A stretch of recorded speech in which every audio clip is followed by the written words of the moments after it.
Hello everyone, this is ChakaWhat here, and today I'm going to be presenting to you my top 10 scariest locations of Fallout. This list was suggested to me by guest star Frisk, so thanks for watching my videos, dude. Up at number 10, I have chosen Turtledove Detention Camp. During the war between the US and China, this location was used as an internment camp for Chinese Americans suspected of being spies. The prisoners were kept in horrid conditions with harsh punishments and frequent torture sessions. Dead bodies were all stored in the morgue underneath the building. Now the camp is overrun with feral ghouls, sentry bots, and live turrets. Skeletons can still be found in the interrogation chambers, as well as in the sweatbox used for punishments on the outskirts of the confines. 9. The Deathclaw Sanctuary. This grody labyrinth is a death trap for any traveler unlucky enough to find themselves wandering its tunnels. Concealed by a small overhang, this cave network is home to large amounts of deathclaws. The tunnels are littered with the bodies of their victims, as well as blood and exposed or misplaced organs. As some sort of cruel joke, in the heart of the sanctuary lies the Endurance Vault Boy bobblehead.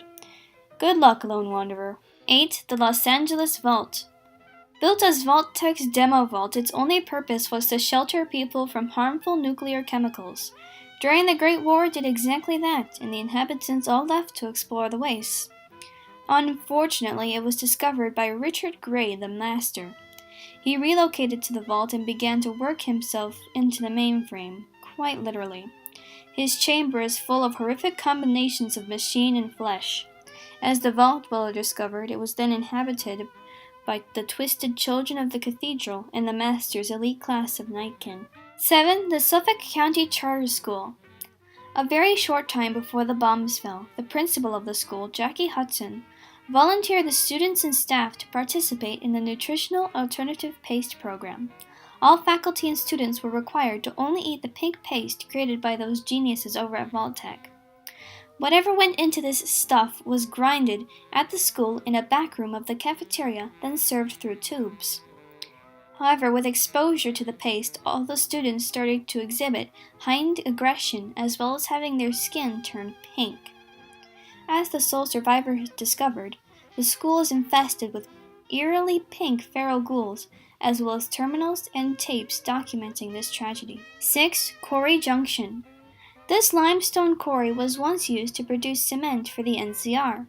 However, after the workers were robbed by powder gangers, they retreated to Sloan to wait for more resources and reinforcements. During their absence, the entire junction became overrun with deathclaws. There is a deathclaw alpha male and mother with their litter of young deathclaws and older, more mature beasts. So, though braving the quarry does seem like a more straight shot to Vegas, perhaps taking the back road is the smarter decision. 5. The Museum of Witchcraft. Already sounding warm and fuzzy, this Gothic building is the Museum of Witchcraft. Inside the halls are mannequins in strange positions, reenacting what happened during the Salem witch trials. However, something isn't quite right, as dark rumblings keep happening from right above where the sole survivor is walking. Bodies are strewn across the floor, torn apart by a monster. Finally, as one makes their way upstairs, they are attacked by a horrifying deathclaw. 4. The Dunwich Borers. Before the war, this site was owned by Dunwich Borers LLC, a drilling company. The site was incredibly hazardous to all that worked there, and employee safety was never properly regulated. Management was shown to also have very sinister intentions. As the sole survivor traverses through this dark place, they battle feral ghouls that have taken up residence there, while also experiencing strange flashbacks showing firsthand the terrible practices that went on. The final flashback shows a strange altar with someone attempting to awaken a supernatural being. 3. Vault 108. Probably the biggest of the vault failures. This vault overseer had a rare type of cancer that caused him to die about 40 months after the vault was sealed. This, paired with cloning technology and an overstocked armory, was a perfect recipe for disaster. The scientists in the vault experimented with the cloning technology. However, the clones were all hostile to non-clones and could only say one word, their name, Gary. When the lone wanderer finds this vault, it is derived of any life besides the clones. There are no working terminals, and the walls are all rusted. It is completely dark and silent, except for those cries of Gary from the crazed clones. 2. The Dunwich Building. Before the war, this office was owned by Dunwich Borers LLC. Most people in the building were awaiting the release of a new drill as the bombs fell, killing or turning the employees into feral ghouls.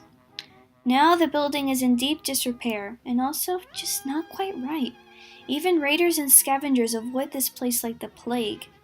Inside, the lone wanderer will experience supernatural phenomena, like flashbacks to the past and objects moving on their own. Recorded journal logs of an unfortunate wastelander named Jamie are also found in one of the rooms, and Jamie himself can be found below the building, praying to a strange obelisk to the dark god named Ugg-Quatalth. And for number 1, I have chosen the Sierra Madre. This glorious pre-war casino resort was built by Frederick Sinclair for his love interest, the starlet Vera Keys. It was supposed to be a place for one to begin again. Then the bombs fell. The entire place was covered in a red cloud fashioned in the laboratories of Big Mountain. It became infested with the ghost people, the undead workers of the Madre. The workers were also unwitting test subjects for hazmat suits developed in Big M's laboratories, as Sinclair had made an exclusive contract with the scientists there. The Sierra Madre is a shining monument, acting as a wasteland legend. It often lures travelers and treasure hunters to their deaths. The entire place is dark, with the shambling ghost people wandering the streets searching for prey. If they find someone, they will drag them into the cloud to never be seen again. The walls are covered in graffiti ranging from encouragements, taunts, and mad ramblings.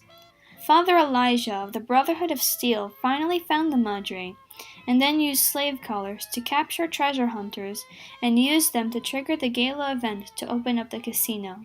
This same fate befell the courier. I hope you've enjoyed my list and found it helpful, and remember to like and subscribe. Bye! Do you believe in kissing honey? You bet I do. Well, I believe in kissing honey.